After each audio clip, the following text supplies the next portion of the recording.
ici réunis pour présenter la phase 1 et 2 du rapport commandité par la SAPCO et conduit par un groupement de cabinet international pour nous permettre d'avoir les recommandations et les orientations pour développer ce qu'on appelle nous la zone touristique intégrée de Kafountine à Béni. Donc, comme l'a précisé M. le gouverneur tout à l'heure, la Casamance est une destination classiquement touristique, historiquement touristique, et on a un premier pôle qui est constitué par la zone de Cap Skirring, qui est en requalification.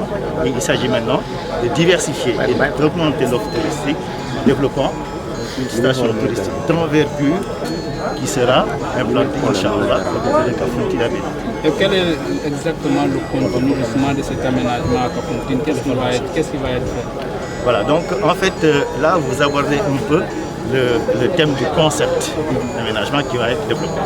Donc on sait que les potentialités touristiques au niveau de la zone de la Casamance est un potentiel essentiellement écotouristique. Donc il ne s'agit pas de refaire du balnéaire, d'accord, comme ça dit, mais il s'agira de développer ce potentiel écotouristique en étant sur ce qu'on appelle le tourisme de bien-être et le tourisme de nature essentiellement. Alors, il y a eu des réserves qui ont été justement émises par rapport à ce rapport. Oui, en fait, ça c'est un peu le cheminement classique dans la conduite d'une étude de projet. Ce qui se passe, c'est que le consultant qui a reçu mandat de faire un travail d'étude va rendre un premier jet. Donc la phase 1, c'est ce qui s'est passé. Premier jet qui a été partagé avec toutes les parties prenantes. D'accord? Autorités territoriales, autorités locales, population, services techniques.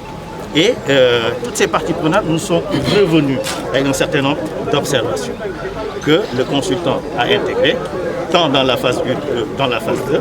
Maintenant, ici, le cadre est plus large. D'autres observations ont été produites et ces observations-là ne manqueront pas d'être intégrées jusqu'au rapport final. Parce qu'ici, on en est à la deuxième phase. Derrière, il y a une troisième phase, un rapport final qui va compulser le contenu des précédents rapports et il sera toujours temps d'intégrer les nouvelles observations lorsque bien sûr elles sont pertinentes pour avoir un rapport cohérent, pertinent et dont la mise en œuvre sera acceptée et facilitée. Voilà. Waaw